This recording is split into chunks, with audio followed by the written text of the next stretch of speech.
Hello, I'm Valerie from the Decorating Room. All of us in the cake decorating world know that doll cakes are classic. So as you can see here, I have 3 different varieties of cakes, and this is just the starting point. The options are endless.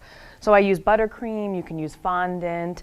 What I'm going to show you today is how to do a really simple buttercream based doll cake. So as you can see here, we use really simple techniques, spatula icing, simple piping, and it just really comes out super nice. So you don't have to put a lot of hours into making your doll cake. So I'm going to show you how easy it is to do. So let's get started. So included in the Wonder Mold pan set is everything you need to bake your cake. You'll get your doll pick right here, and you'll also get all the pieces to assemble so when you're baking it can rest on this stand. And then this is a heating core that you'll stick into the center right here, so when you're baking it helps to bake evenly so you don't overbake your cake. So what I did, I have one here, is I took fondant, I rolled out fondant, a pink color, since that's what the cake is that we'll be showing you, and then I just wrapped it around her torso area, and you can just put a little piping gel underneath to have it adhere. You could also pipe it with buttercream or royal icing. This one's simple, but you can get as detailed as you want to. So the first thing you do once your cake is baked, like we have here, and because of the core, there'll be a hole already in the center. So you're just going to stick your doll pick right in the center like that. You could also put a little buttercream into the hole a little to hold it in place if you want to. And we're going to ice it. So I have my icing here, and we're just going to do a pretty thick layer of icing, because in order to do the technique that I'm going to show you, it's better to have your icing thicker, because we're going to take a spatula and go down like that, as you can see there. So once you get all the way to the top, we can smooth it out with our spatula. Now I didn't do a crumb coat, but you can if you, the reason I didn't do a crumb coat is because I didn't cut into the cake at all, so there wasn't really any crumbs. But if you're adding flavor and layers or additional cakes to add height, you could certainly crumb coat it first. So we're going to ice this smooth all the way around.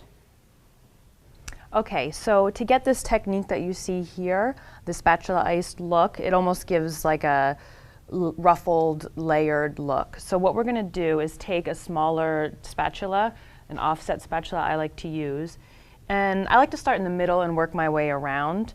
So basically all you're going to do is apply pressure and pull downward. You could go straight down if you wanted to. I like to go at an angle. I think it looks a little more natural that way. And if you have a wet towel, that's handy. And we're going to make these marks like this. You can be if you want a lot of definition, you can go deeper, which would require a little more icing. So now to get the second look, so you get the ridge in between, space it out just slightly and then go back down again like that. You'll need to go over it a couple times to get a more defined look. Just like that. You can go up this way too. And the great thing about this method is it doesn't have to be perfect. It looks more natural. It makes it look more edible. You really want to eat it when you see the buttercream this way. So you're just going to follow this method all the way around the cake.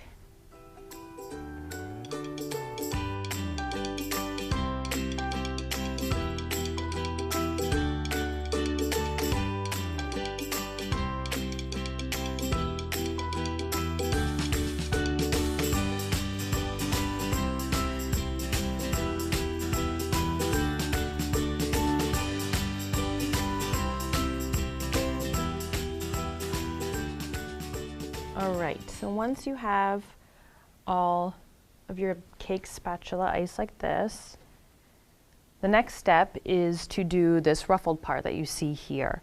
So what I have here is a 127D tip. It's a really big petal tip. And what we're going to do is pipe ruffles on either side. So we're going to start in the middle of the front of her, and we're going to work downwards and come and meet in the back. If you don't make it all the way to the back, that's okay. There's ways you can fix that in the end, because it's a little tricky to get all the way from the front to the back. So let me show you how we do this. So you want to have the thinner edge of your petal tip to be the bottom part, and the fatter end to be what's resting against the cake. So we're going to start here, and you want to drape it down just like this, and move your pan or your cake stand if you can, and then we're going to bring it up to the back like that. So that's your first.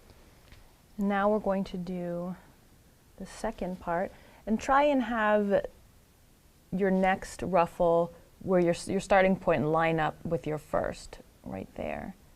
And then just drape it down like this, and then come up and meet in the back, and then pull away.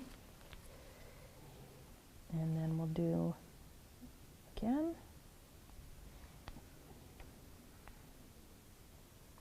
That, and then our last one.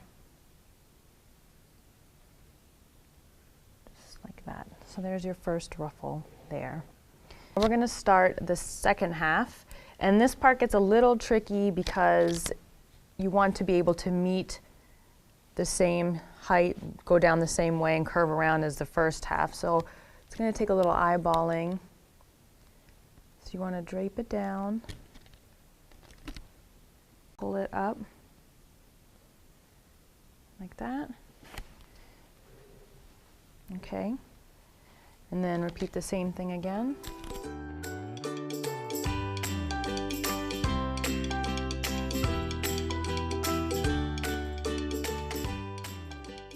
Okay, so now that we have our ruffles done, we can do the finishing touches.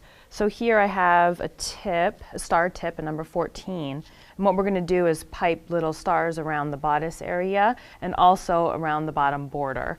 So this really helps to cover up any blemishes that you may have or imperfections. You don't have to use a star tip. You can use whatever you think looks best. So we're just going to get in there and pipe stars, and we're going to go all the way around and then also on the bottom.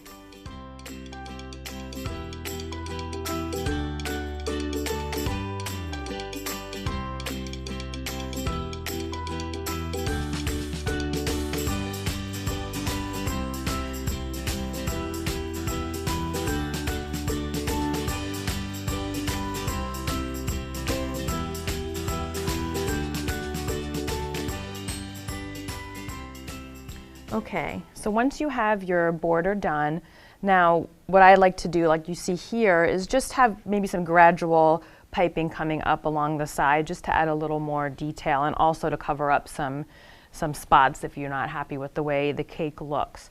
So I use the same tip and everything, and you can change your pressure to make the stars a little smaller as you go up.